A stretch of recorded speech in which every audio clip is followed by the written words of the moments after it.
Thank you very much for being here. My name is Jimena Perry. I am the coordinator for the Explorers Project of the International Federation for Public History. Today, we're going to have our monthly event. We have very special guests from Colombia, which is also my country, so I'm very happy that you are here. Thank you for accepting our invitation. I will ask the audience, please, to keep your mics muted. And if you have any questions or any comments or anything you want to share with us, please use the chat. And when the Q&A space comes, I will read the questions for you. This event is going to be mainly in Spanish, but I will try to translate as much as I can all the ideas and the presentations that Catalina Muñoz, Constanza Castro, and María Emma Wills are going to share with us today. Bienvenidos, mi nombre es Jimena Perry, soy la coordinadora del proyecto Explorers de la Federación Internacional de Historia Pública. Bienvenidos a nuestro evento mensual. Hoy vamos a hablar sobre construcción de una ciudadanía crítica en el proceso de paz de Colombia, mi país. Entonces, este evento es muy significativo para mí. Muchas gracias, Catalina Muñoz, Constanza Castro y María Emma Wills, por aceptar nuestra invitación. Le pido al público que por favor mantenga su micrófono en mute, en silencio, y que todos los comentarios o preguntas que tengan, por favor, las hagan en el chat. Yo me encargaré de leerlas en el momento que haya preguntas y respuestas. Y ahora le dejo todo el piso a nuestras presentadoras de hoy. Muchas gracias. Gracias, Jimena, por la presentación y por la invitación a que tuviéramos este evento de hoy en torno a Colombia, digamos, en el campo de la historia pública. El tema que elegimos mi nombre es Catalina Muñoz, soy historiadora, profesora en la Universidad de los Andes, y mi trabajo se concentra en la aplicación del conocimiento histórico para la construcción de paz en Colombia. Voy a moderar nuestra conversación de hoy, que tiene por objeto pensar en el rol del pensamiento histórico y la pedagogía histórica para generar ciudadanías críticas tan necesarias para la construcción de paz en el caso colombiano. Y para hablar de este tema, este cruce entre pensamiento histórico, ciudadanía y construcción de paz, invitamos a dos mujeres maravillosas que han pensado esto y sobre todo lo han puesto en práctica, que es tan importante, que son María Emma Wills y Constanza Castro. Entonces voy a empezar presentándoselas a cada una. María Emma es politóloga, tiene un doctorado de la Universidad de Texas en Austin, ejerció como profesora de ciencia política por muchos años en la Universidad de los Andes en Bogotá y en el IEPRI de la Universidad Nacional también aquí en Bogotá, y luego sirvió por varios años como asesora de la dirección del Centro Nacional de Memoria Histórica. Y en su paso por el Centro Nacional de Memoria Histórica, su aporte fue muy importante en temas de violencia de género y también de pedagogía. Trabajó mucho con maestros, produciendo materiales sobre cómo enseñar el conflicto armado en Colombia y pensando en el rol de esa educación y esa transformación desde la infancia para el futuro. Entonces, a partir de esa experiencia, la invitamos a esta conversación de hoy. Quiero señalar que además de eso, también fue la única mujer que integró la Comisión Histórica del Conflicto y las Víctimas en el marco de los diálogos de paz de La Habana. Entonces, María Emma, gracias por acompañarnos. Y tenemos también a Constanza Castro. Constanza Castro es historiadora de América Latina y de Colombia, especialista en el siglo XIX, en historia urbana, historia del capitalismo.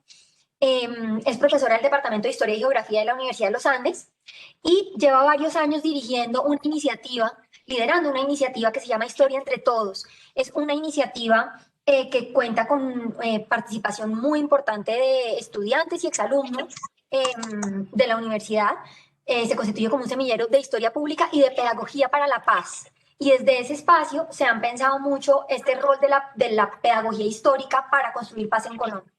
Entonces, pues bienvenida, Constanza.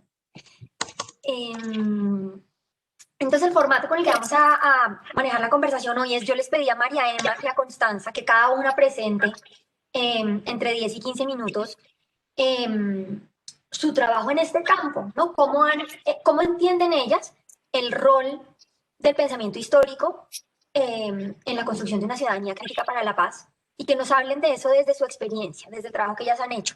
Y después vamos a abrir espacio para preguntas del público. Entonces les agradecemos mucho si van pensando en sus preguntas, nos las van compartiendo por el chat para que podamos hacer de esto un espacio más de conversación. Entonces, pues muchas gracias a todos y arranquemos con Constanza.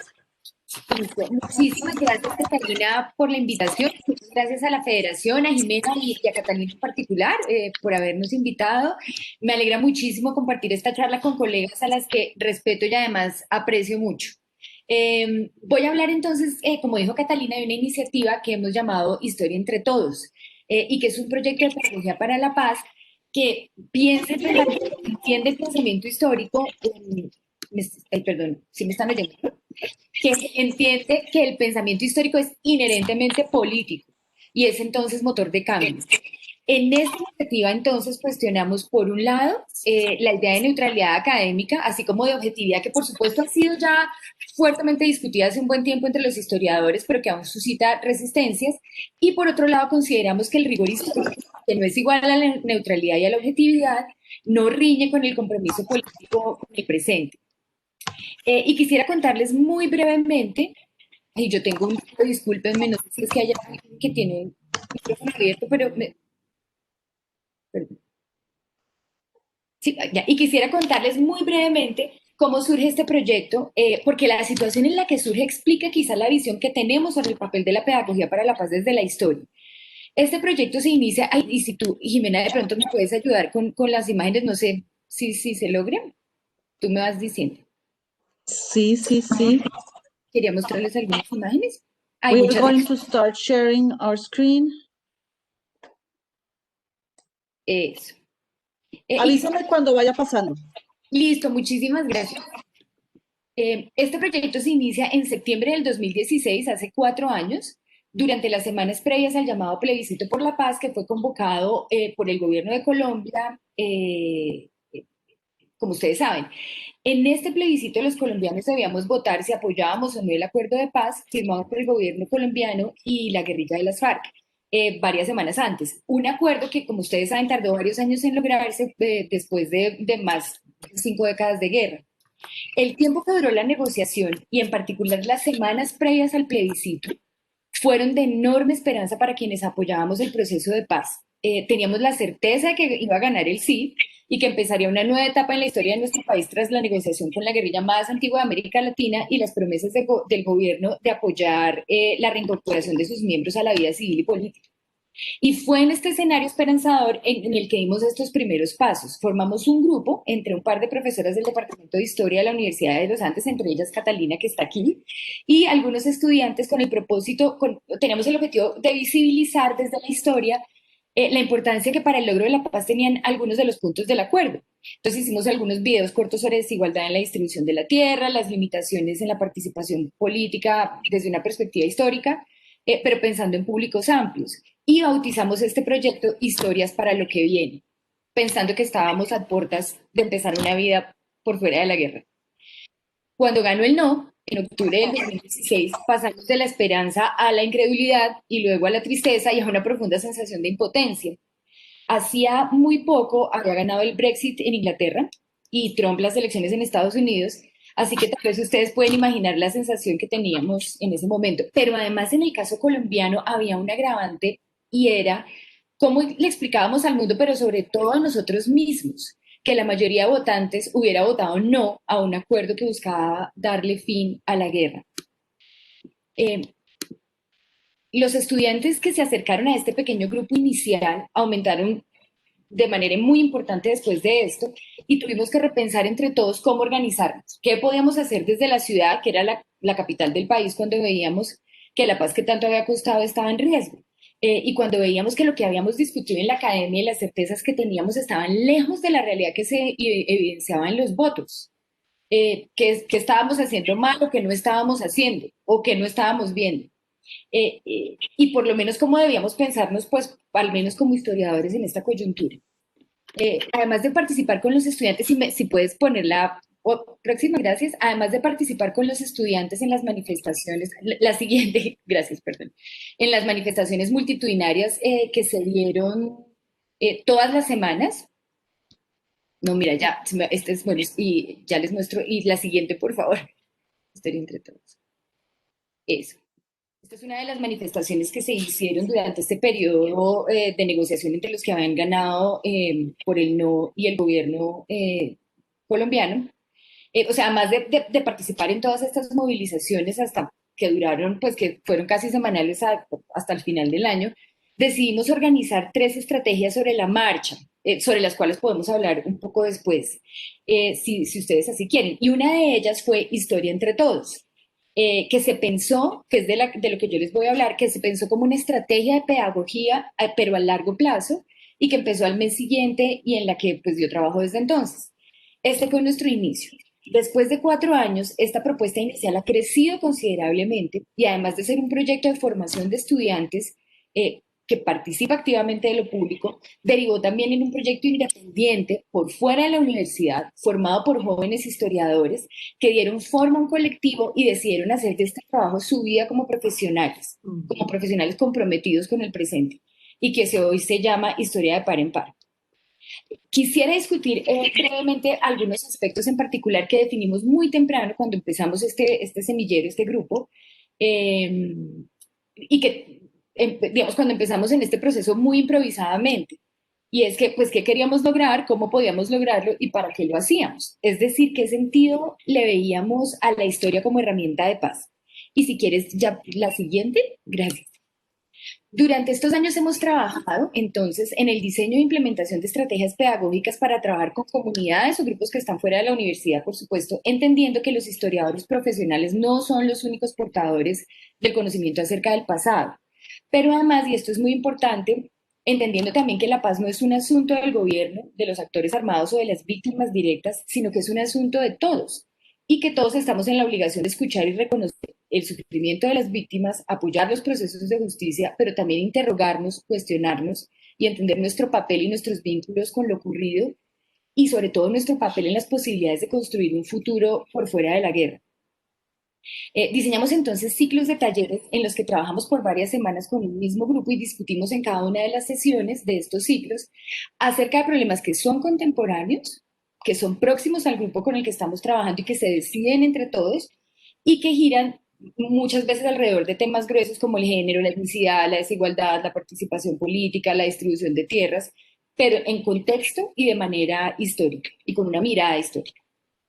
Estos talleres se han llevado a cabo, los hemos hecho en las bibliotecas públicas de Bogotá, si quieres podemos ir pasando, que hacen parte de la red de bibliotecas públicas de Bogotá y que está localizada en diferentes lugares de la ciudad, que atienden a públicos muy distintos, especialmente en términos de clase, y que ha tenido y que tuvo una asistencia sostenida por sesión muy alta, entre 8 y 100 personas en general, de todas las edades, pero especialmente jóvenes y adultos. Si quieres pasar la otra. Estas son algunas imágenes de los ejercicios que hacemos en nuestras bibliotecas y yo creo que la siguiente también.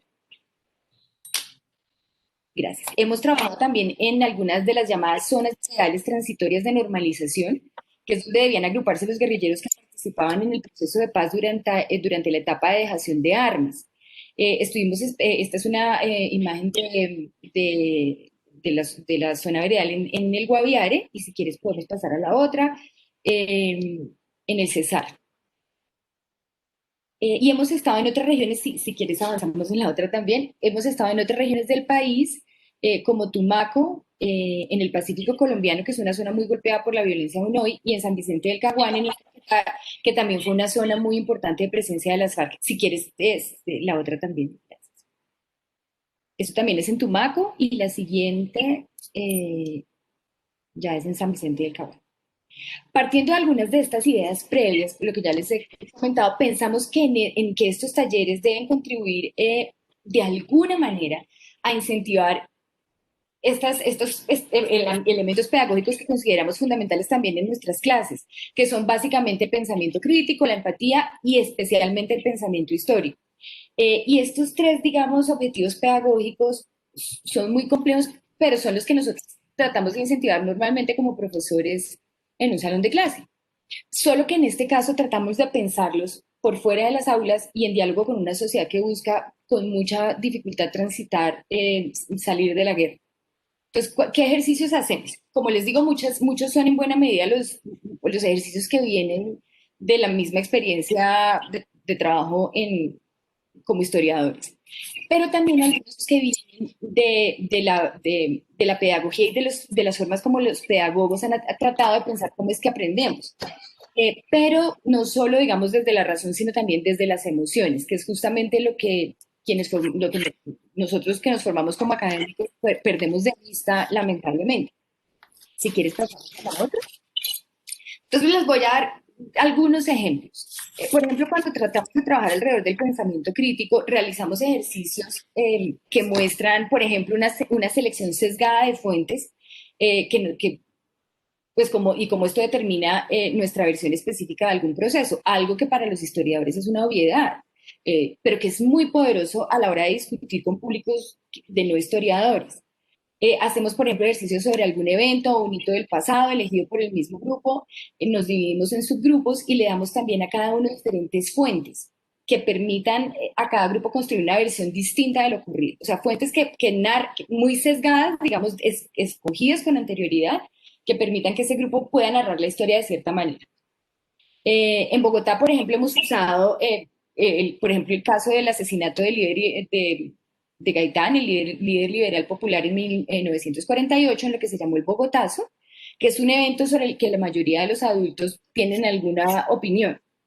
Y les pedimos que narren a partir de sus fuentes, de las fuentes que tienen, no de sus percepciones previas, de las fuentes que tienen nada más, cómo ocurrió este asesinato y quiénes fueron, según estas fuentes, los responsables. Y esto es, digamos, es muy claro. Un grupo concluye que fue un complot de la CIA, otro grupo concluye que fueron comunistas financiados por la Unión Soviética, otro grupo concluye que fueron miembros del Partido Conservador, otro grupo dice que fue un ajuste de cuentas personal. Y para todo hay evidencia.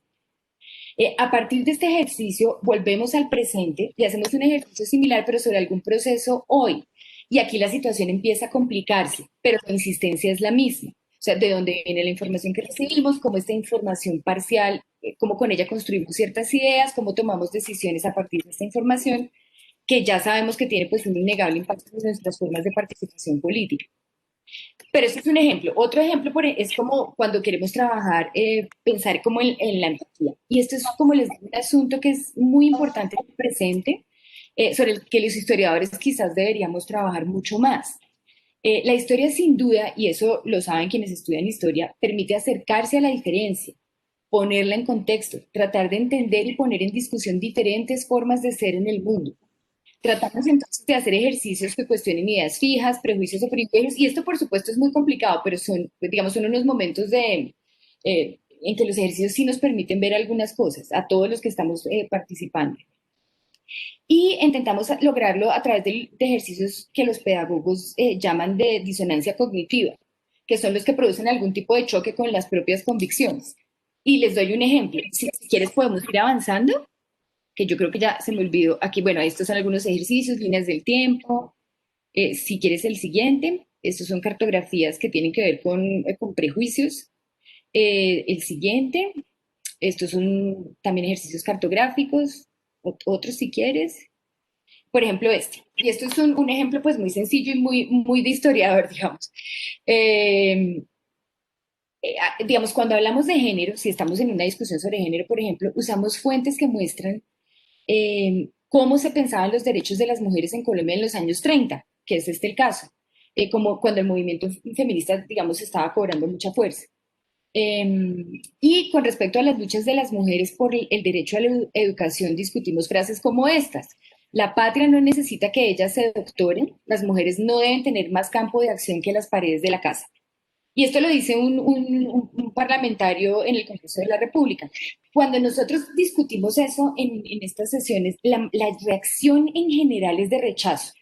La gente, digamos, considera, y eso independientemente del lugar en el que se esté, pero en general hay una reacción de rechazo, que se considera discriminatorio, desigual, en fin. Pero cuando en otro momento del taller, en otro ejercicio, se les pregunta a las mismas personas qué piensan acerca, por ejemplo, del matrimonio entre parejas del mismo sexo, que es un problema que nos compete en el presente, la respuesta es muy distinta. Y aquí, por supuesto, lo que nos interesa no es hacer un juicio moral sobre las posiciones de nadie, ni estamos tratando de hacer equivalentes las dos situaciones, pero sí de situar a los participantes como actores históricos en el presente. O sea, ¿cómo se posicionan frente a un problema que les compete hoy como actores históricos? ¿Cómo se ven comparativamente con esos actores que acaban de juzgar en el pasado? Estos ejercicios son muy poderosos porque los hacemos en un contexto en el que la historia y el pasado están presentes. lo que hemos visto es que la distancia temporal permite hacer más fácilmente ciertos juicios, incluso manifestar más empatía o asumir que se habla de un problema superado sobre el que ya hay consenso, y por lo mismo menos temor a opinar, como por ejemplo lo que ven aquí en esta cita.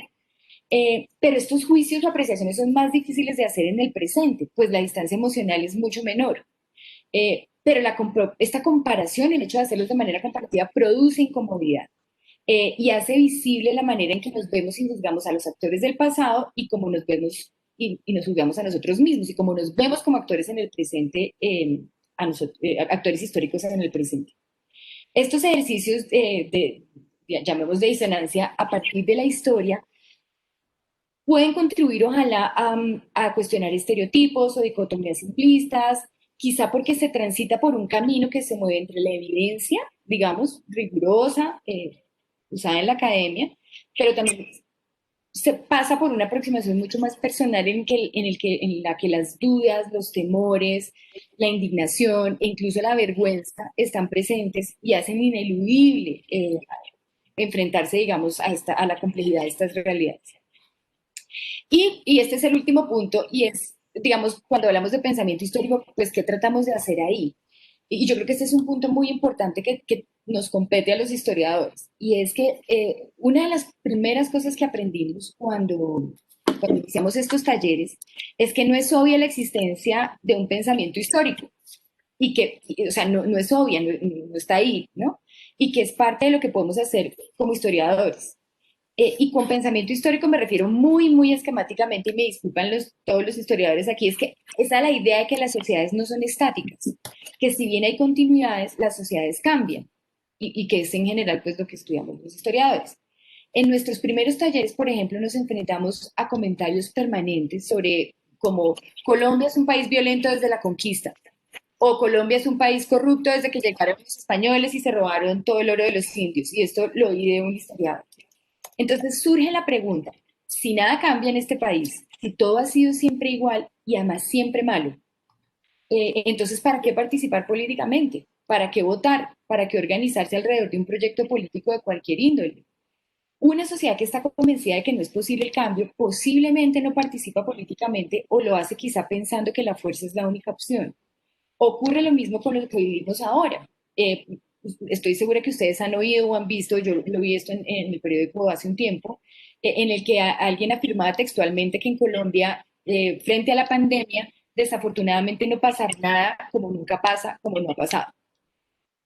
El pensamiento histórico lo que nos permite es ver los cambios, o sea, ver que hay cambios, ver que actores en el pasado han logrado esos cambios y ver las continuidades, pero en contexto. En general, se piensa la historia desde afuera, digamos, como el ejercicio de entender el pasado, lo que ya pasó, casi en sí mismo, como si pudiera lograrse por fuera de los interrogantes del presente en los que está inmerso quien relata, quien lee o quien escucha sobre el pasado, o como si estuvieran por fuera de sus expectativas de futuro. Y lo que yo quisiera resaltar es que el pensamiento histórico efectivamente nos permite mirar hacia el futuro, pero no por las lecciones que aprendemos de los datos del pasado, sino por las maneras en que nos permite pensarnos como actores históricos en el presente y entonces como actores políticos. El pensamiento histórico nos permite desnaturalizar lo que es histórico, es decir, romper con la idea de que algo siempre ha sido de cierta manera y entonces siempre lo será. La posibilidad que abre la historia al futuro es entonces, y en particular el pensamiento histórico que se incentiva con el acercamiento a la historia, es profundamente político. Así que la historia, digamos, la historia no solamente nos enfrenta al dolor, a la devastación y a la injusticia, sino también nos permite imaginar un futuro y reconocernos como actores históricos hoy para tratar de alcanzarlo. Y esto me lleva pues a terminar y es decir, bueno, entonces, ¿por qué trabajamos en esto? Y esto sí es un trabajo, digamos, en el que hay una profunda convicción entre todos los que hacemos parte de este proyecto. Y es que por un lado, sí creemos que la educación es un pilar fundamental para la construcción de paz, pero que debe ser una educación dentro y fuera de las aulas que incluya no solo el acercamiento racional, digamos, objetivo, el pensamiento crítico distante y separado de las emociones, sino que incluye esas emociones, el dolor, el entusiasmo o la vergüenza, no como fundamentales, no solo en una lenta sanación, digamos, en una sociedad que está en este proceso de posconflicto, llamémoslo, aunque, bueno, eso es discutible, sino en el aprendizaje mismo. Porque además creemos que la paz requiere de un proceso largo y sostenido de discusión y cuestionamiento de los valores que privilegiamos, de nuestros prejuicios, de nuestras ideas fijas, de nuestras visiones del otro y de la diferencia, porque debe haber diálogos interculturales, intergeneracionales, entre diferentes clases, y es necesario estimular los escenarios para que esto ocurra, y porque también, como leí en un artículo de prensa hace un tiempo, porque si la guerra se crea en la mente de las personas, es importante que la paz se erija también en la mente de las personas. Y eso sería. Muchísimas gracias. Creo que se me olvidó mostrar las últimas imágenes, no sé si las quieres pasar rapidito. Estas son algunas imágenes de los talleres, una exposición que hicimos después del ejercicio de talleres, y ahora pues no podemos hacer talleres por la pandemia, entonces estamos haciendo una cátedra de paz en la universidad con invitados de muchos lugares del país. Eso sería. Muchísimas gracias, Constanza. Yo me olvidé cuando te presenté, ahora que veo los carteles de la cátedra, importantísimo. No, como parte de la labor, ahora que no podemos salir al mundo, pues lo que hicieron fue desplazar estas conversaciones a lo virtual en un apoyo a la Comisión de la Verdad, y muy recomendado para todos buscar la cátedra de paz que se hizo entre la Universidad de los Andes, la Comisión de la Verdad, unas conversaciones interesantísimas desde distintos sectores de la sociedad, importantes en este momento. Bueno, gracias a Constanza. Le paso la palabra a María Emma y vayan preparando sus preguntas para que después podamos enriquecer esto. Bueno, muchas gracias por la invitación, muchas gracias a Catalina y a Constanza y a Jimena.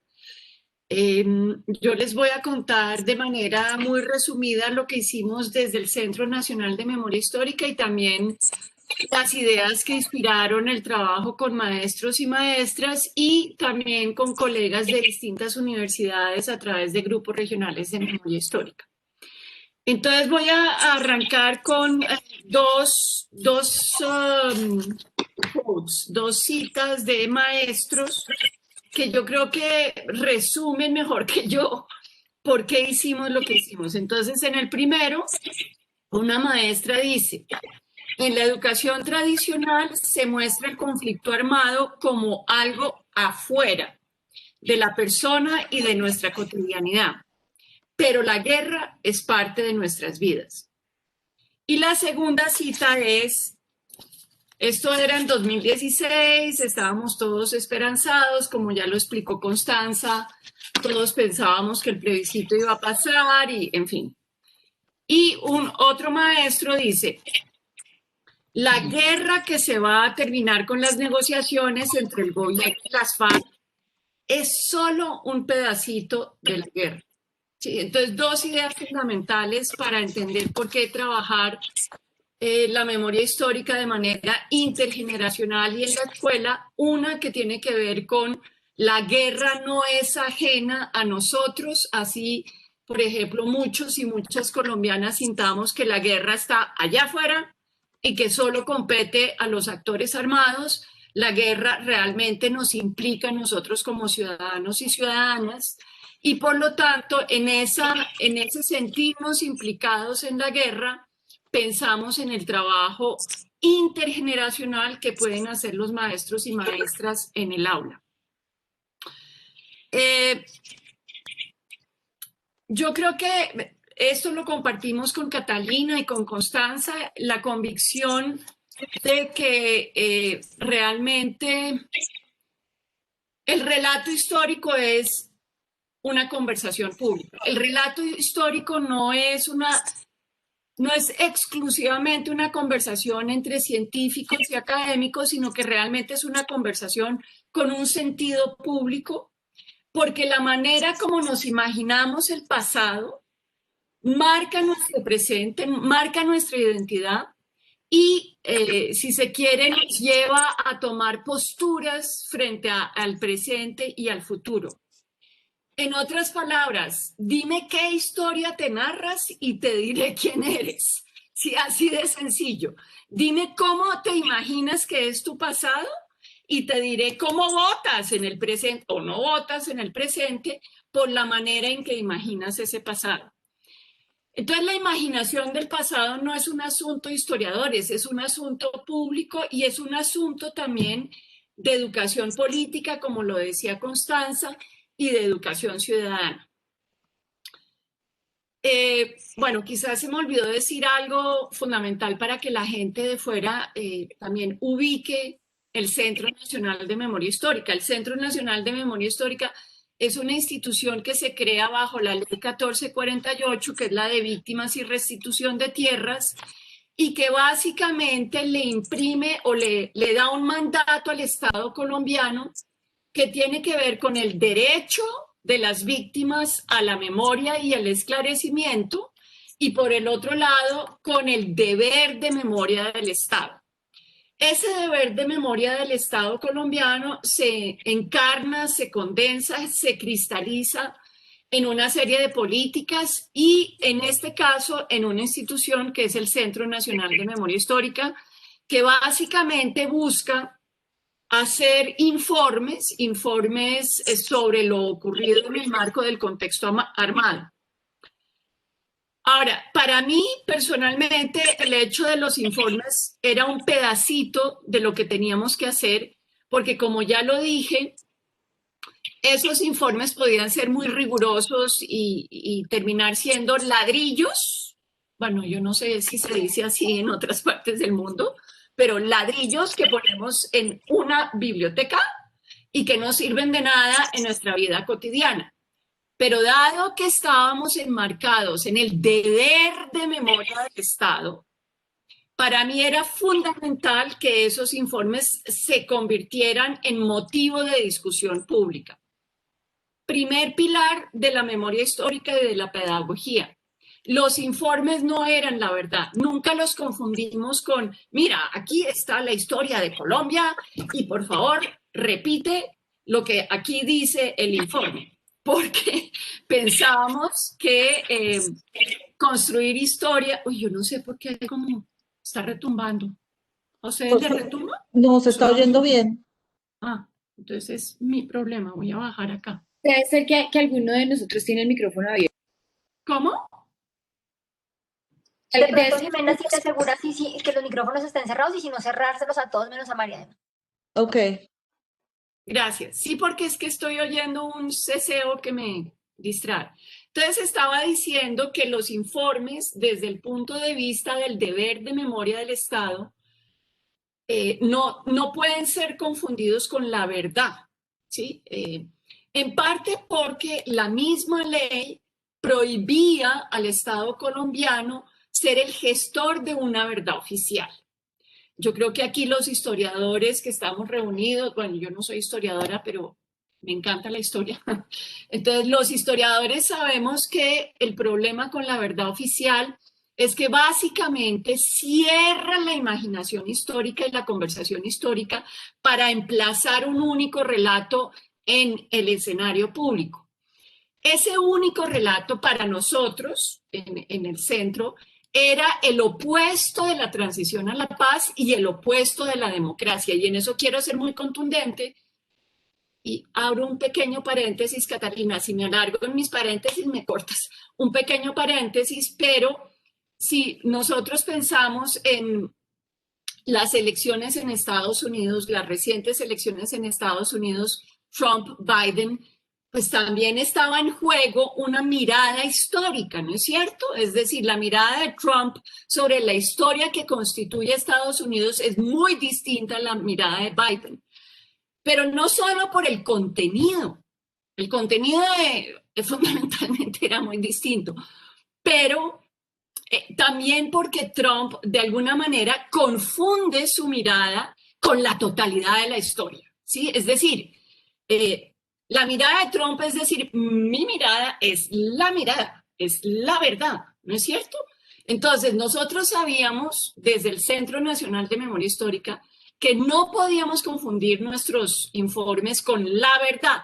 Eran una mirada particular, crítica, muy crítica de por qué estábamos en guerra, pero efectivamente si se quiere, su destino no era convertirse en un dogma, sino en gestar y abrir conversaciones sobre nuestro pasado reciente y sobre todo abrir conversaciones que no habíamos podido dar sobre el pasado reciente porque de alguna manera la guerra lo que imprime es el ruido el ruido de las armas es tan ensordecedor que discutir sobre la historia reciente se borraba en muchas regiones del país. Pero además, porque los actores armados tenían el control de la palabra en las regiones, es decir, en los territorios básicamente no se discutía, hagamos una discusión de por qué aquí están las FARC y no los paramilitares.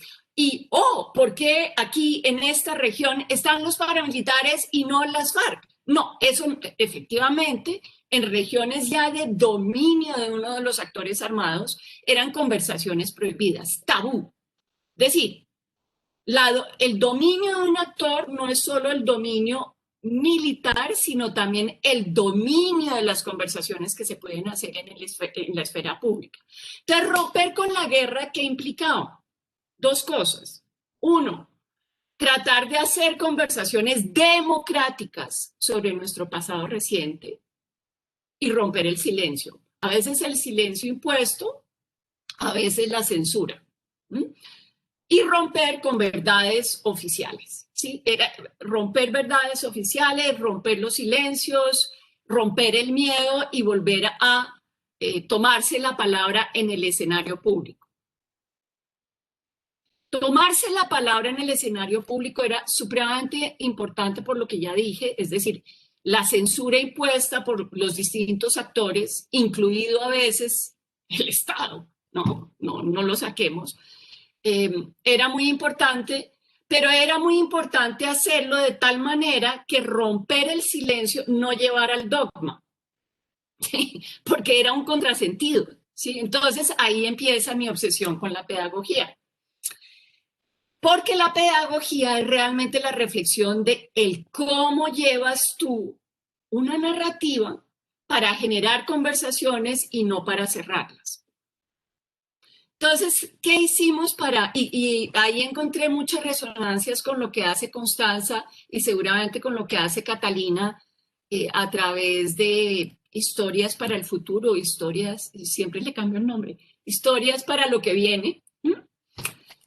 Pero entonces, ¿cuáles eran esas pedagogías? La primera tenía que ver con, si vamos a hablar del conflicto, las emociones tienen que ser bienvenidas. Aquí no somos historiadores de aquí para arriba y nos olvidamos de aquí para abajo del cuerpo y de las emociones, porque entendíamos que hablar de la guerra era pasar por nuestras emociones, pasar por las emociones de nuestros estudiantes y pasar por las emociones del aula. Es decir, lo primero que teníamos que reconocer era que hablar del conflicto reciente era tomar riesgos emocionales, ¿sí? Era decir, ¿será que hablamos o no de la guerra con jóvenes?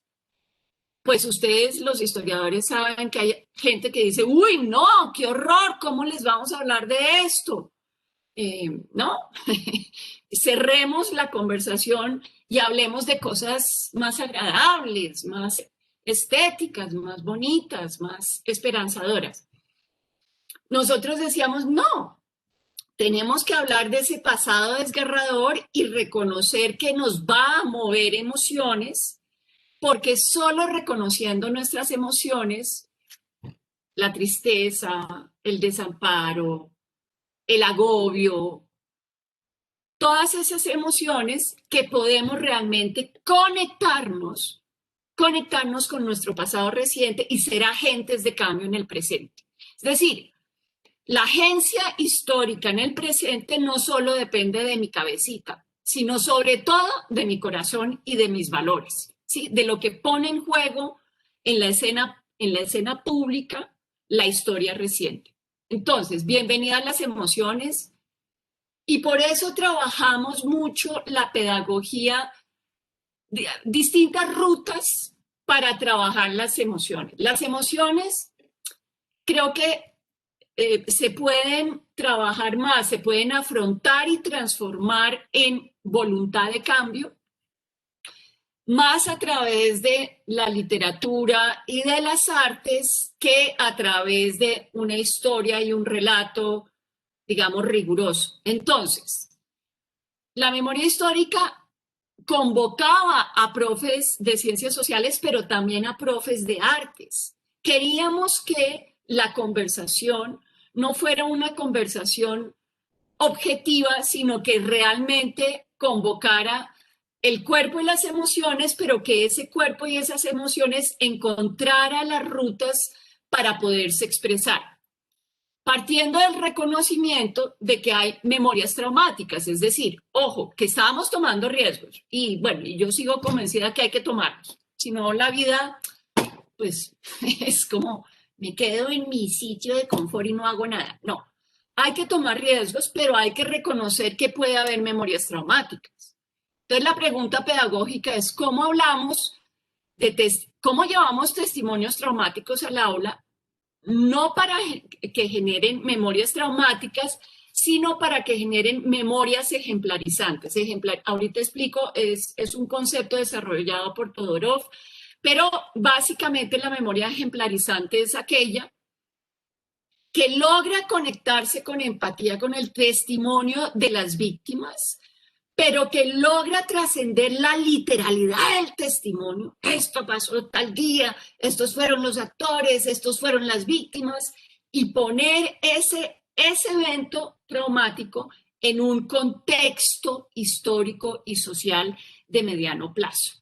Es decir, pasar de la memoria traumática a la memoria ejemplar o ejemplarizante quiere decir que tú, como estudiante, eres capaz de identificar las condiciones sociales y políticas que es necesario transformar con el fin de no repetir las violencias sufridas por otros. En otras palabras, pasar del trauma a la memoria agencia tiene que ver con reconocer que somos capaces de sentir, pero luego con ese sentimiento y esas emociones podemos transitar a una comprensión lúcida de las condiciones que dieron lugar al horror. Pongo ejemplos, porque todo esto suena como muy abstracto, pero pongo ejemplos. Trabajábamos con jóvenes la masacre del Salado. Quienes hayan leído el informe del Salado saben que las 30 primeras páginas son devastadoras. Es decir, es como el relato en voz de las víctimas de una masacre que duró 5 días, que fue pública en el campo de fútbol y que vino acompañada de una enorme ferocidad.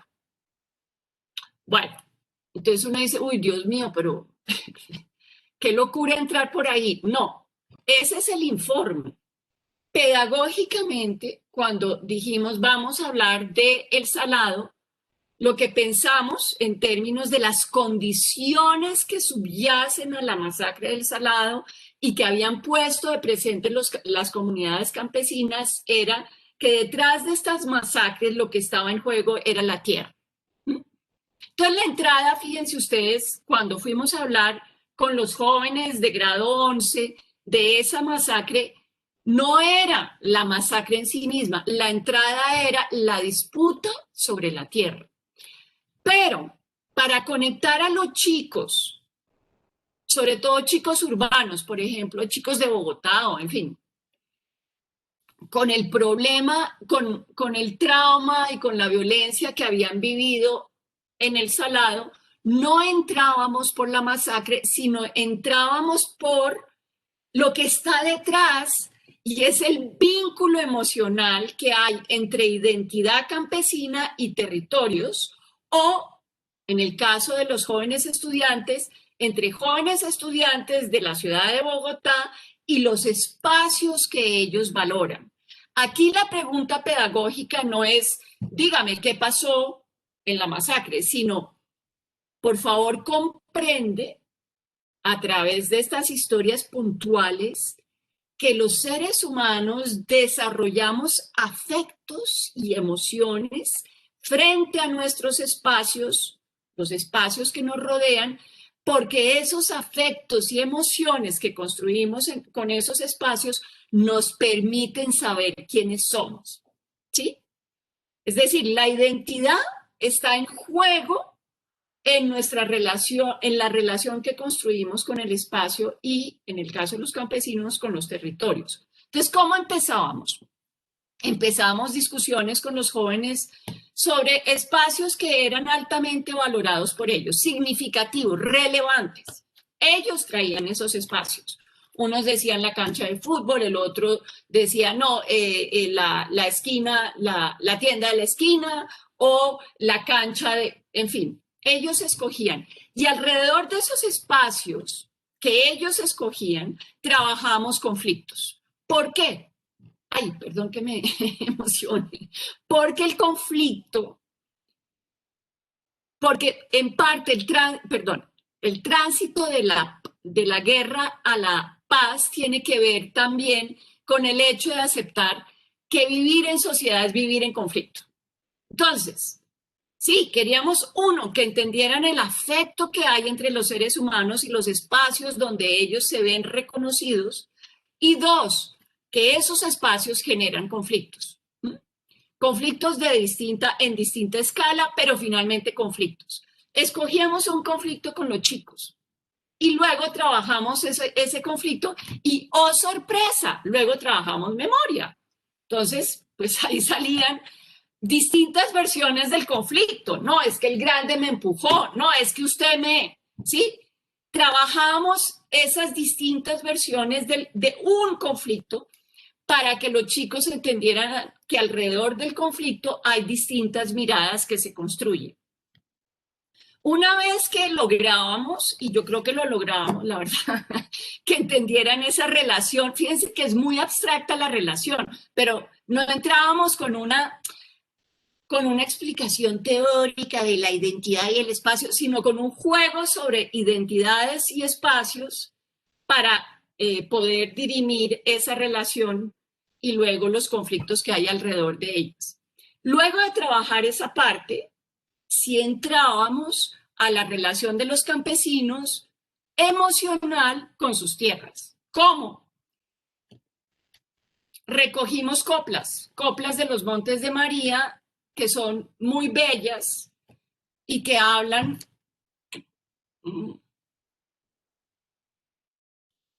de la relación que hay entre las comunidades que vienen trabajando esas tierras y esas mismas tierras. Es decir, la copla, el canto, fíjense ustedes que aquí tenemos distintas fuentes. Ojo, la fuente histórica en este caso es una fuente estética y es una fuente que tiene que ver con tradiciones campesinas de los Montes de María.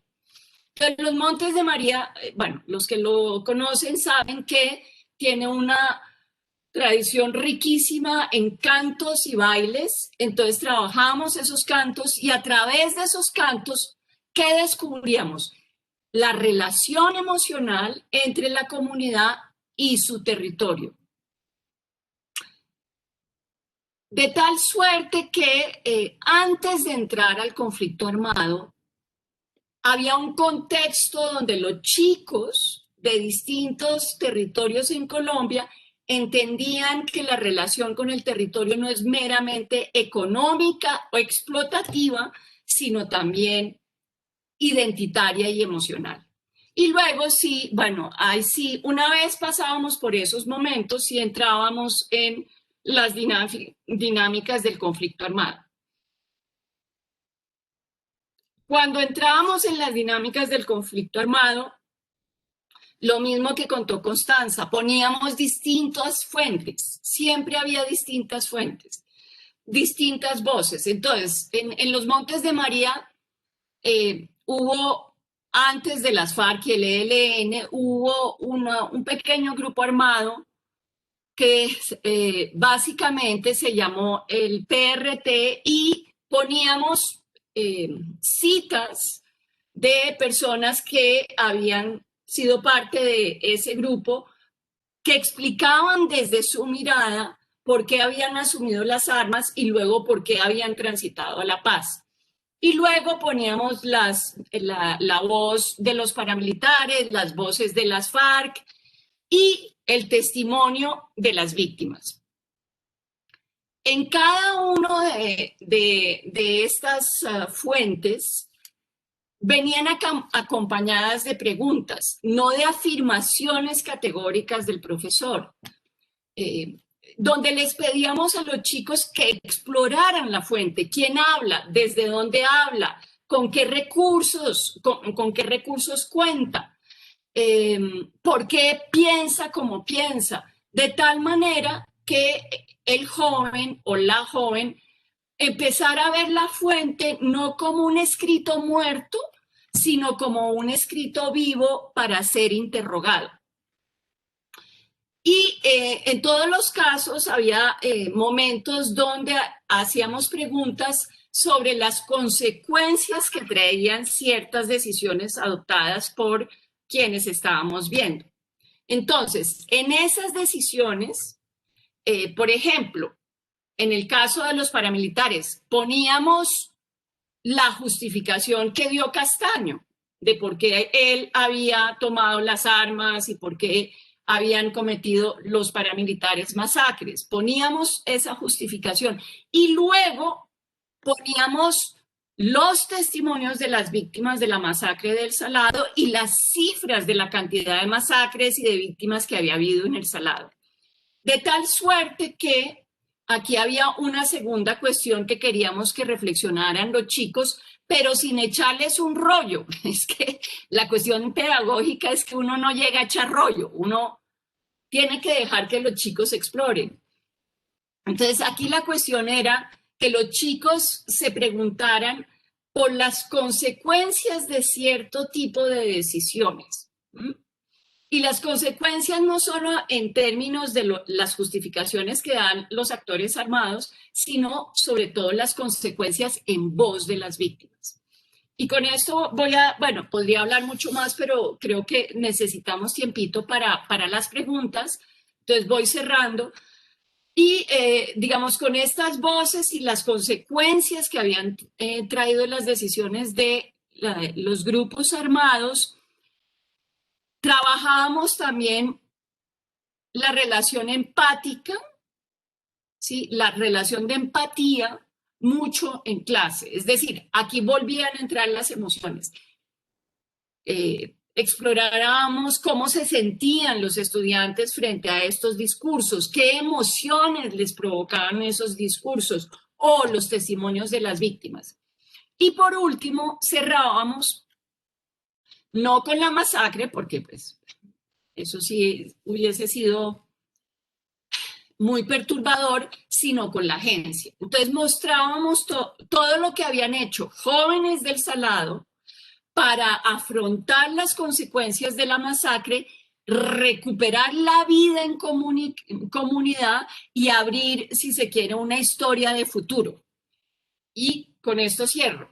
Para pasar de la memoria traumática a la memoria ejemplar, que es, digamos, lo que está detrás del andamiaje de la pedagogía de la memoria que nosotros proponíamos, estaba la convicción de que la agencia, es decir, la capacidad que tenemos los seres de transformar nuestros entornos, es fundamental porque es lo que ubica al joven frente a su posibilidad de no simplemente ser objeto de la decisión de otros, sino sujeto de la historia para abrir paso a una agenda de, digamos, sueños y agenda política que los jóvenes tienen hoy en día.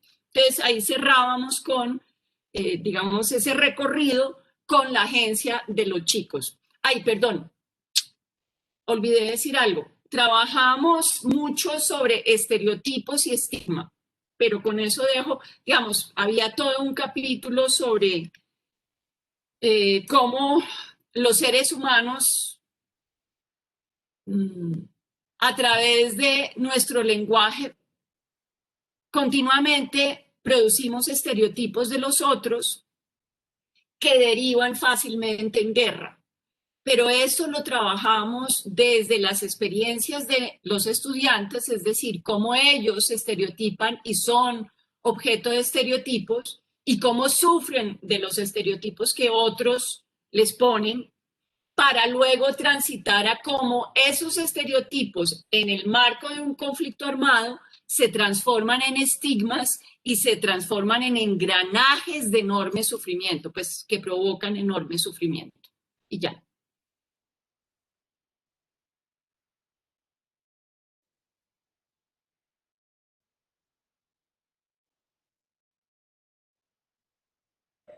Listo, gracias María. Estaba terminando ahí la idea. Bueno, ahí se hizo lo posible con la traducción. Vamos a ver. Hice una embarrada grande, pero después se las cuento. No puedo borrar lo que escribí. Bueno, abrimos a preguntas del público. Entonces los oímos. So we open now for questions. The floor is yours. Desde México, ¿qué tipo de problemas se pueden encontrar al trabajar temas tan sensibles con los alumnos más jóvenes de las ciencias sociales? ¿Y cómo lidiar con ellos? ¿Y cómo tener un mayor impacto en la sociedad fuera de las aulas? ¿Se quieren pedir? Yo creo que la primera va más para María Emma, quizás, porque creo que la audiencia de Historia entre Todos no ha sido necesariamente jóvenes, ¿cierto? O no sé si también quieres añadir algo ahí, Constanza. Como quieran, pues, también podría decir algo pensando en los estudiantes en la universidad, pero como consideren. En el orden que quieren. Como quieran. Si quieres, dale, Constanza, que ya tenías como una idea con los estudiantes, y luego María Emma. Sí, es una cosa muy sencilla, pero lo que yo pienso, digamos, siendo profesora en una facultad de ciencias sociales, es que, y es algo que María Emma también dijo, y es que yo creo que hay que perder el miedo a hablar de ciertos temas. Y eso también lo discutimos mucho en el grupo de Historia entre Todos. Porque claro que al principio es difícil, uno no sabe cómo hablar de ciertos temas con públicos que son distintos, pero tampoco a veces con estudiantes, a veces es difícil. Son temas delicados, son temas sensibles. Muchos de estos estudiantes han vivido de cerca el conflicto, sin duda, muchos no. Lo que creo es que, y estoy de acuerdo en eso, y es que debemos perder el miedo, o sea, no hay que tener miedo a hablar de esto, porque estas conversaciones se pueden hacer con mucho respeto, con mucho cuidado, con mucha atención, digamos, a los estudiantes que están participando, pero no hablar de esto, ocultarlo, pues es hacer como si no pasara nada. Entonces yo creo que sí hay que hacerlo con mucho cuidado, hay que permitir que todos hablen. En las universidades pues hay que hacerlo a partir de lecturas o de medios audiovisuales o de lo que sea que transmitan la información de pronto que los estudiantes no tienen. Pero yo creo que la discusión se tiene que hacer. Entonces, yo diría que lo primero que hay que hacer es no tener miedo de discutir ningún tema, ningún tema. Los temas, por ejemplo, que digamos, sí, hay temas que son delicados, pero no pienso que haya que silenciarlos por eso, o que haya que darles la espalda y no discutirlos porque eso es asunto de otro tipo de expertos. O sea, yo creo que a nosotros como historiadores nos toca hablar de esto, nos compete hablar pues de la historia reciente, que ha sido una historia dolorosa, pero que también ha sido una historia llena de reivindicaciones y de fuerza, y que todo eso lo podemos hablar. Sí, digamos que la caja de herramientas de la que les estoy hablando, que se puede descargar también si ustedes la quieren ver, se llama Aprender la paz y desaprender la guerra. Estaba pensada para grado 10º y 11, es decir, para los últimos grados de bachillerato. Para los chiquitos, para los muy chiquitos, había un cuento sobre desplazamiento que trabajamos con una mujer que generosamente nos cedió la historia, los dibujos, y básicamente el cuento trabaja el desplazamiento de forma muy delicada, es decir, sin esconder que hay emociones dolorosas en quienes tienen que abandonar un territorio por la fuerza de los otros, pero que también hay la posibilidad de que otros acojan a esas personas y, si se quiere, las convoquen a un mundo en común mucho más democrático y, digamos, le den como la bienvenida. Entonces, para los chiquitines teníamos el cuento que buscaba también con los chiquitos pensar cómo acoger al otro que es distinto a mí, cómo ser democráticos. En el fondo, no es un cuento solo sobre desplazamiento, sino es un cuento de cómo los seres humanos frente a la diferencia nos sorprendemos, a veces nos da miedo y entonces a veces negamos al otro y negamos esa diferencia. Y era cómo podemos transitar como de la sorpresa y el asombro y a veces la negación del otro a acoger y ver en ese otro un enriquecimiento y una posibilidad de ensanchar nuestros mundos. Digamos, a mí ese cuento me encanta, pero es para chiquitines. Y entre la edad de 7 años a 14, 15 años, nos quedó el hueco, es decir, no alcanzamos a trabajarlo, porque yo confieso algo, esta caja de herramientas duramos 3 años, 4 años, dándole vueltas y revisando qué efectos producía en aula y digamos que tenemos que seguir pensando esas pedagogías para esas edades porque pues cada edad requiere, digamos, de estrategias pedagógicas distintas. Yo no creo que pueda haber los mismos principios inspiran esas distintas pedagogías, pero las pedagogías sí son distintas según la edad. Entonces, eso es lo que yo diría. No me acuerdo la segunda pregunta. Era how to have greater impact on society outside the classroom. Las experiencias de ustedes, cómo lograr ese impacto más fuera del salón de clase. Pues lo estamos tratando, ¿no? Es que es un proyecto a largo plazo y yo creo que todas las que estamos aquí tratamos de hacerlo, pues ahorita Constanza con la Cátedra de Paz, Catalina también escribes a veces en los medios, yo escribo en los medios a veces cuando tenemos algo que decir, algo que si no lo decimos nos perturba profundamente, entonces usamos medios. En Colombia hay plataformas de medios alternativos cada vez más fuertes y liderados además por gente joven. Entonces, digamos que los puentes para comunicar están y yo creo que las que estamos aquí convocadas tenemos perfectamente claro que tenemos éticamente un compromiso de ser también gestores públicos, digamos, figuras en lo público que abren conversaciones difíciles porque están convencidas que el tránsito a la paz no es un proyecto de gobierno, sino, como lo dije, creo que al inicio, un proyecto de país. Es decir, que todos y todas las colombianas nos vamos a beneficiar de la transición del conflicto armado a la paz.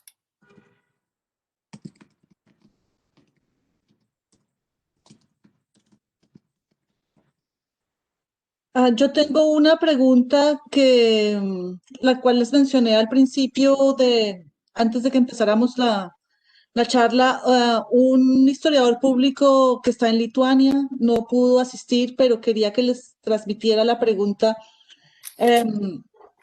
¿Qué rol tiene la historia pública, si ha tenido alguno, por ejemplo, en los casos de falsos positivos en Colombia? Eso es la idea que él quería transmitir, como cuál ha sido la historia pública. ¿Ustedes qué creen que cuál puede ser el rol de la historia pública para denunciar este tipo de atrocidades? Yo quiero decir ahí algo chiquito y es que habíamos conversado nosotros antes de empezar esta conversación, pues que realmente a mí no se me ocurre ningún ejemplo pues, de historia pública que se haya hecho alrededor de ese caso. No sé si pensando se les ocurra algo a Constanza y a María Emma. Yo solamente quiero iluminar, digamos, porque sería importante traer la historia a ese caso, ¿cierto? El caso de los falsos positivos para los que no son colombianos es el asesinato de personas a manos del Estado, haciéndolos pasar por supuestos combatientes en el marco del conflicto armado. Eso tiene un nombre legal y en ese momento se llama muertes extrajudiciales, asesinatos extrajudiciales. Yo creo que allí habría una historia importantísima que contar, y es que esto no es una excepción, esto no es una irregularidad de este marco del conflicto en el que estamos. Esto tiene una historia en Colombia, ¿cierto? En Colombia tenemos una larga historia a lo largo del siglo XX, por lo menos durante la segunda mitad del siglo XX, de violaciones a los derechos humanos por parte del Estado colombiano, que se ven legitimadas es el presupuesto de que para mantener el orden público el Estado puede, ¿no? Esas cosas pasan, son como errores de guerra que pues pasan porque en medio de este conflicto en el que nosotros estamos, pues, ¿no? Son. Entonces yo sí creo, por ejemplo, allí yo veo una oportunidad importante para historizar algo de tal manera que como sociedad lo entendamos más allá del evento, que no es un evento, ¿no? Los falsos positivos en Colombia son miles. Pero sigue como esta discusión de que es un error, de que son unas cuantas manzanas podridas en el ejército, y si no mostramos la sistematicidad de este tipo de eventos, no solamente en el marco de estos falsos positivos del siglo XXI, sino en una historia que viene desde el siglo XX, de excesos por parte de la fuerza pública, pues es difícil la transformación que requerimos como sociedad, ¿cierto? Que pasa porque deslegitimemos esa fuerza que le damos al Estado, ¿cierto? De sobrepasarse los derechos humanos. Yo diría lo siguiente, yo lo que creo es que la historia de los falsos positivos sí se ha contado de manera pública, es decir, sí ha llegado al escenario público de la mano de las víctimas sobrevivientes, las madres, los familiares, que muchas veces han logrado articular un discurso muy elaborado sobre las condiciones que dieron origen a los falsos positivos. En ese sentido, yo diría que las madres por ejemplo, las madres de Soacha o, bueno, hay muchos familiares, a raíz de las luchas que emprendieron por recuperar los cuerpos de sus hijos desaparecidos y asesinados, por impugnar la impunidad alrededor de esos falsos positivos, se transformaron en intelectuales. Es decir, ellas elaboran no solo el evento de su hijo, sino que ponen en contexto ante la opinión pública el entramado que hizo posible la impunidad alrededor de esos casos horrorosos. Entonces yo diría que hay una historia pública que está siendo contada por las víctimas, es decir, que las víctimas son historiadoras, no son solo víctimas, ponen contextos, ponen hipótesis, muestran, quienes quieran ver, por ejemplo, en audiencias de la JEP, en este momento, hablar las madres que hablan en esas audiencias de los falsos positivos, ellas perfectamente conectan cómo había personas del CTI, no solo la fuerza pública estaba involucrada, esto fue un entramado, una red de complicidades que hizo que justamente se convirtiera en patrón. Entonces, creo que es muy importante reconocer que las víctimas son historiadoras y que nos están ayudando, que la historia se salió de la academia, pongámoslo así, y que hay muchas personas, ciudadanos del común, que fueron obligados por la misma brutalidad a convertirse en historiadores para que otros no vivan lo que ellos vivieron. Entonces, creo que eso es muy, muy conmovedor. Y lo segundo es que... Yo quiero añadir una cosa, que se convirtieron en historiadores sí por la brutalidad, pero yo también creo que es importante reconocer nosotros por nuestro silencio, porque en la academia hemos estado muy callados frente a eso. Ya. O sea, ese es nuestro rol. Bueno, yo no sé, tal vez más en la disciplina de la historia, sí. Pero si tú vas a ver, en la Facultad de Derecho se han hecho bastantes cosas sobre falsos positivos. Digamos, yo creo que lo que nos falta, y lo digo con un poquito de exasperación, es un poquito más de diálogos interdisciplinarios, porque yo sí creo que en la academia se ha hablado de la violación a los derechos humanos, de cómo esto hay un patrón muy largo, pero a veces faltan diálogos más interdisciplinarios porque efectivamente en esos diálogos interdisciplinarios puede haber la fuerza para tener miradas más complejas de este país, digo yo. Sí, sin duda. Es que con lo que acaban de decir, María Emma, digamos, acabo de pensar en el poder que tiene, digamos, las narraciones, por ejemplo, de las madres de los jóvenes ligados, digamos, a los falsos positivos. Y lo que yo estaba pensando, volviendo a la pregunta anterior, y es, digamos, cómo trabaja uno esto en un salón de clase. Por ejemplo, una de las cosas que yo he hecho y que hemos hecho algunas personas también en la universidad y en otras universidades es, o sea, yo creo que uno tiene que en los salones de clase también enfrentarse a la diferencia y, como ya decía, pues enfrentarla sin temor, pero además enfrentarse a la diferencia juntando lo diferente. Entonces, nosotros hemos tenido clases en las que han sido invitados miembros de las autodefensas, desmovilizados de las FARC, madres de los falsos positivos, y estas conversaciones son muy importantes porque están fuera del contexto, digamos, de allá del mundo y están dentro de un salón de clases que, digamos, que normalmente no las permiten, no suceden usualmente. Y eso tiene un enorme poder en la experiencia de los estudiantes, en sus experiencias personales, emocionales, de aprendizaje, en fin, porque se enfrentan a estas personas que muchas veces temen, que odian, que no quieren ver, y al tenerlas al frente y conocer sus historias, pues las humanizan. Y ese ser humano que está al frente obliga a pensar de maneras distintas en la sociedad en la que se vive, en la idea que uno tiene del conflicto, en la idea que uno tiene de los malos y los buenos, o sea, complejizar algo que es realmente complejo. Y yo creo que eso es parte también de las herramientas que uno puede utilizar para, como preguntaba alguien, para tratar temas que son tan delicados, ¿no? Y es pues que hablemos entre todos, ¿no? Que hable la diferencia, que hable de las personas a las que tememos, o a las que odiamos, o a las que no queremos, o a las que no queremos ver. Creo que eso puede ser también muy útil en los procesos de aprendizaje, en la educación. Gracias. Tenemos otra pregunta en el chat de Libardo Gómez. Muchas gracias a las tres, siempre muy iluminador. Yo tengo una pregunta. ¿Cómo usar nuevos medios para incentivar las discusiones sobre el conflicto, posconflicto, en los lugares y ambientes menos amigables con esas conversaciones? Pienso no en grandes escenarios, sino en la mesa de comida entre familias de ciudades grandes, medianas y pequeñas, en las que las familias todavía se resisten a hablar del conflicto.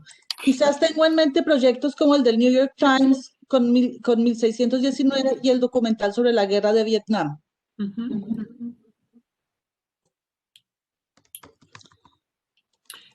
Pues, si quieren, yo cuento un poquito lo que ha acontecido en algunas de mis clases con la historia familiar, porque ha sido muy interesante. Digamos, yo creo que las familias, cuando yo decía que la palabra se silenció en Colombia, aún en la familia se silenció, es decir, en muchas familias se vivieron hechos muy traumáticos de todos los lados que las nuevas generaciones no conocen. Entonces, pues hay propuestas pedagógicas para romper esos silencios, ¿no?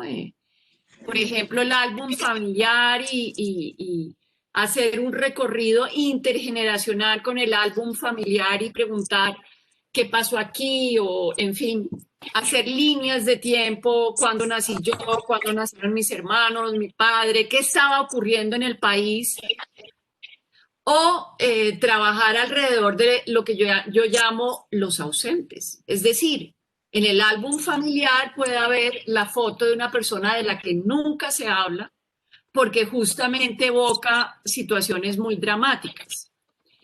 Entonces creo que es oblicua la manera de abrir la memoria, no es dime qué viviste mamá hace 40 años, sino alrededor de objetos que evocan memorias, que están cargados de memorias, empezar esas conversaciones.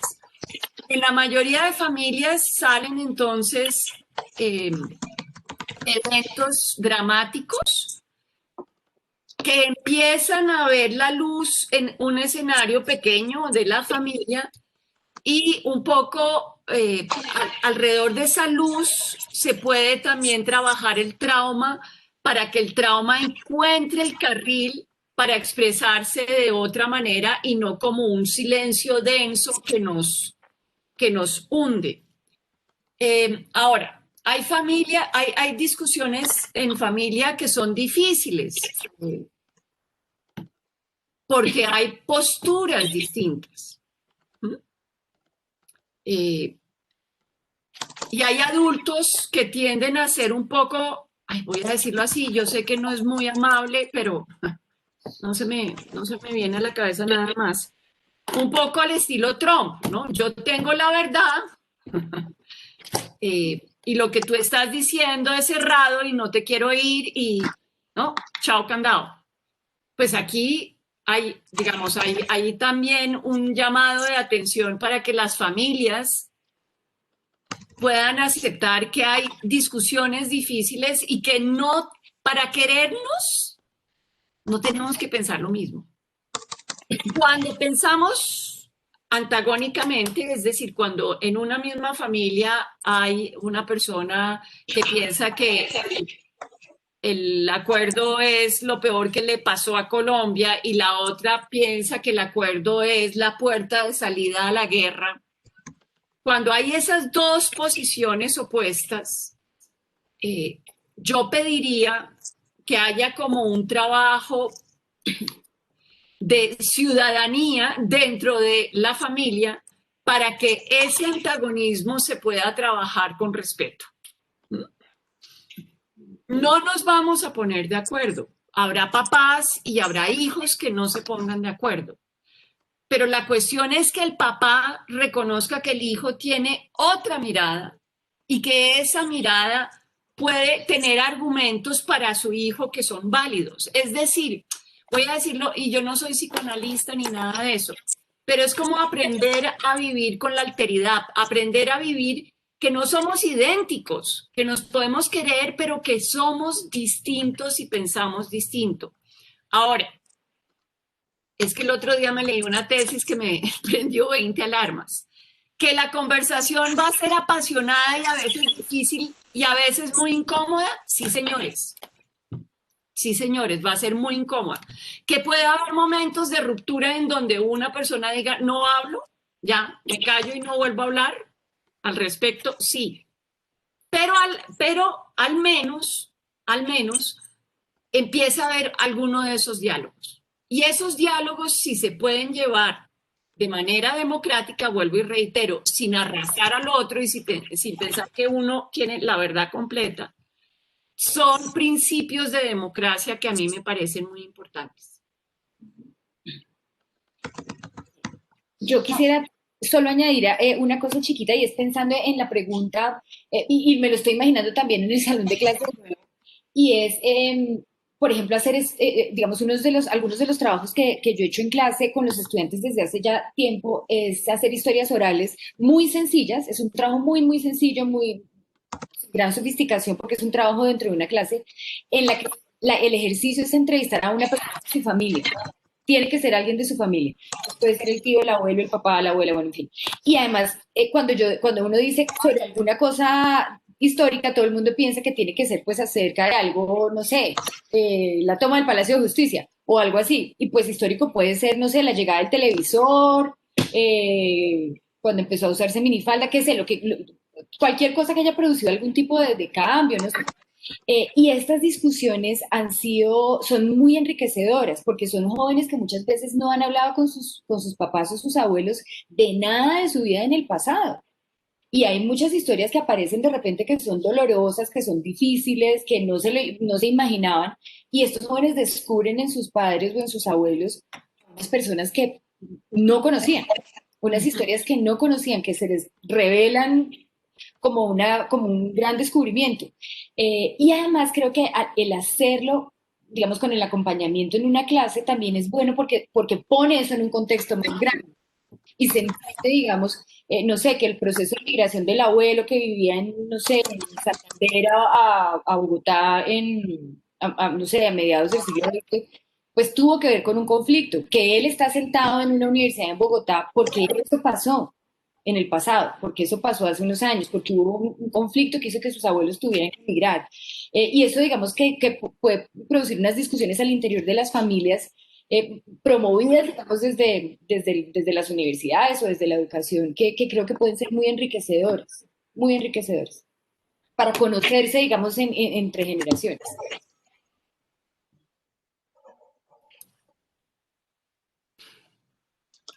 Tenemos 5 minutos más si alguien quiere hacer una última pregunta, último comentario, una observación.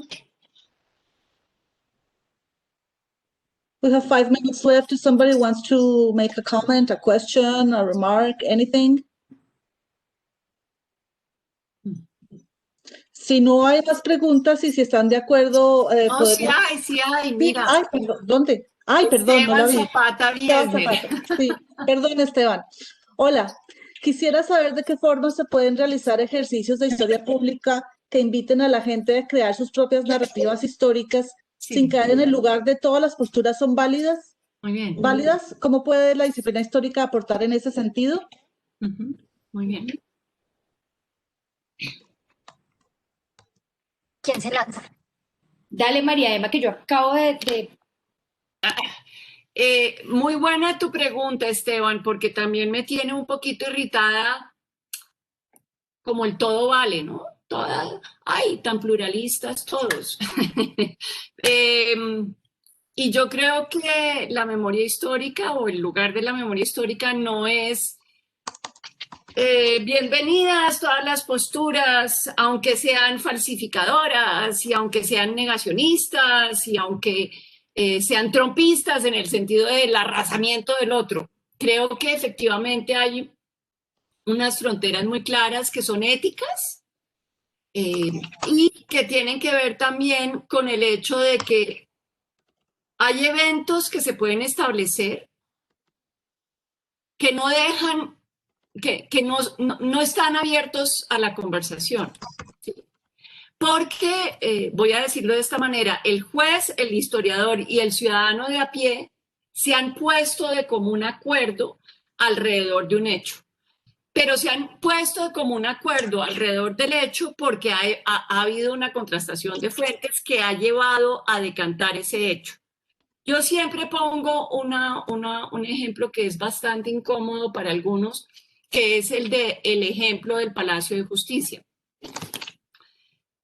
Bueno, los colombianos y las colombianas sabemos que alrededor de ese evento traumático, porque perdimos la Corte Suprema de Justicia que murió en la toma y la contratoma del Palacio de Justicia, pues hay dos versiones. Hay una versión que minimiza los hechos y la responsabilidad de la fuerza pública en la desaparición de personas que salieron vivas del Palacio de Justicia.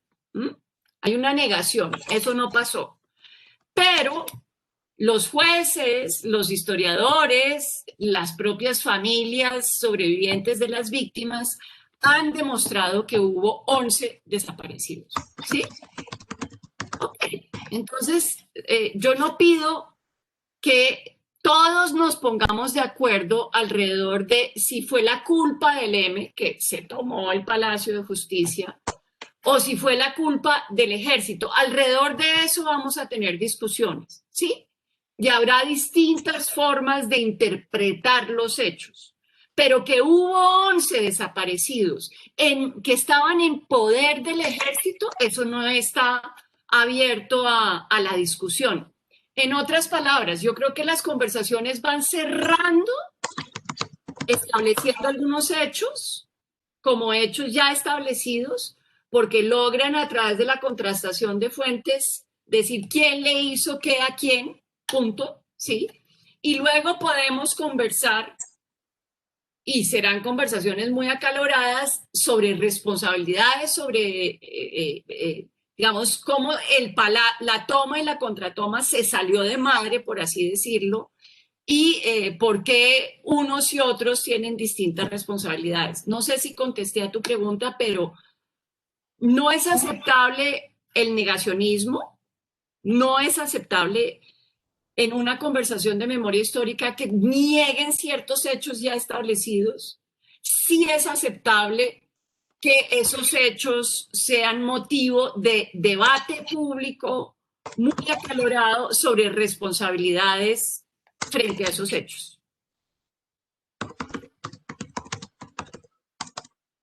Quisiera añadir algo muy chiquito y es algo que tiene que ver con un tema que creo, digamos que en la Cátedra de Paz de hecho, y que yo creo que es muy importante hoy en día, es cuando hablamos de posverdad. Y yo creo que esto del todo vale puede terminar llevando a eso, y es a decir que no importa la evidencia, que no importan los hechos, que no importa la corroboración y que todo vale. Y que puede, y que además y que mentir, digamos, tampoco tiene problema, y mentir sin límites, ¿no? Que además no solo no tiene problema, sino que pone presidentes, y digamos está llevando, digamos, a unos resultados que son muy peligrosos, me parece a mí. Y yo creo que hay una cosa que hay que tener en cuenta, y estaría de acuerdo con lo que acaba de decir también María Emma, y es que una cosa también, digamos, apelar, por ejemplo, a la libre expresión. Yo oigo a veces cuando la gente discute en Twitter o en estas redes, que dice que cuando está planteando claramente un discurso de odio, terminan apelando a la libre expresión. Y no es lo mismo. O sea, no. Esto tiene unos límites y el discurso del odio no entra ahí. Pero además también, y esto también ocurre en los medios, y es que con la idea del balance, que también lo hemos hablado en otras ocasiones, cuando se lleva, digamos, a un político o a alguien a una discusión pública en un medio, y se deja hablar digamos, a los dos que se consideran dos lados o dos extremos de manera igual, porque hay una idea de balance, pero sabemos que uno está mintiendo, pues eso no es balance, porque alguien está mintiendo. Entonces yo creo que sí tenemos que ser muy cuidadosos, y creo que es una pregunta muy importante, y es que no todo vale, no todo es libertad de expresión, no podemos apelar a estas ideas de balance o de que todos podemos hablar, porque no todo es igual. Y uno tiene que tener pues el juicio y el rigor, y ahí entramos pues, de nuevo en el rigor del análisis y digamos el cuidado pues de ver la diferencia. Yo quiero añadir una cosita más a lo que ustedes han dicho que me parece todo súper pertinente, y es que sí, o sea, en efecto está el nivel de los hechos, ¿cierto? De las mentiras, que no puede ser, no todo vale, listo. Eso ya los podemos corroborar, pero la historia es más complicada que eso, ¿cierto? Está el nivel de los hechos, pero luego está el nivel de las interpretaciones, ¿no? Y el caso que hablaba María Emma del Palacio es clave, porque digamos, no está bien, si alguien dice no hubo desaparecidos, pues podemos demostrar que sí hubo desaparecidos, eso es un hecho corroborable. Pero cuando la interpretación de alguien es que la fuerza del Estado, que hay una legitimidad, digamos que está bien que el Estado haya respondido así, y otra persona interpreta distinto, que no está bien que el Estado responda así. Yo creo que también en ese nivel es importante poner también otro límite, y es que nosotros, digamos, históricos y todo que son, existen los derechos humanos, ¿cierto? Y hay unos límites, digamos, morales, que tampoco están.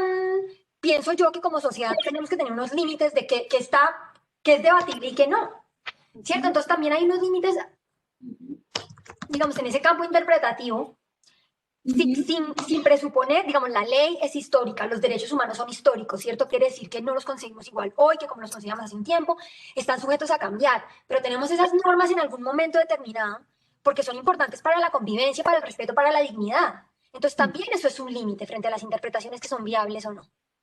Sí. Sí, Cata, pero ahí yo diría que tu discusión es una discusión válida, pero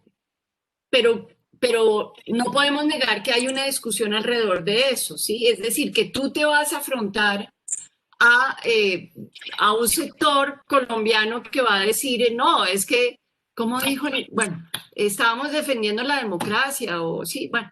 Maestro. Defendiendo la democracia, maestra. Sí, ese sector existe en Colombia, y la pregunta es cómo podemos entablar un debate para demostrar que aún en ese caso, en ese discurso que ellos tienen para justificar lo que hicieron, había una desvalorización de los límites que se le impone a la fuerza del Estado en un régimen democrático, ¿sí? Pero hay una discusión, es decir, hay una discusión, y creo que esa discusión tenemos que estar dispuesta a darla así nos convoque todas nuestras emociones, no sé cómo decirlo, ¿sí? Sí, no, yo te entiendo la invitación que tú estás haciendo, María, de que no se puede cerrar, como ser fundamentalista y cerrar a que esa discusión no exista, porque hay gente y mucha gente que piensa así. Pero digamos que a mí sí me preocupa mucho que ese pensamiento, siento yo, que ha ido ganando mucho espacio, ¿no? Que también es un todo vale, ¿no? Por defender, o sea, ¿hasta dónde ponemos la raya por el orden, por ejemplo? para defender el orden público, ¿dónde está la raya?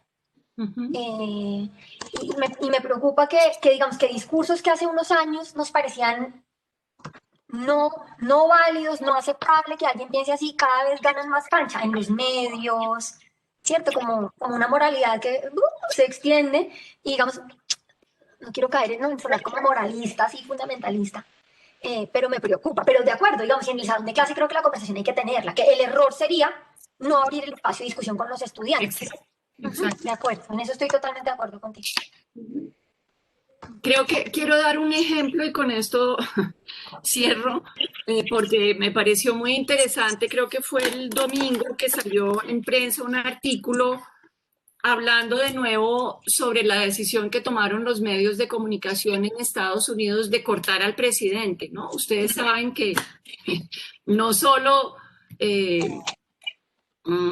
CNN, sino Fox cortó a Trump. Todos, sí, casi todos. Y aquí hubo una discusión, algunos periodistas decían que eso no les parecía, y hoy por fin vi a alguien que me alivió, me hizo sentir menos sola, porque decía un poco lo que decía Constanza. No es lo mismo una persona que está mintiendo, ¿sí?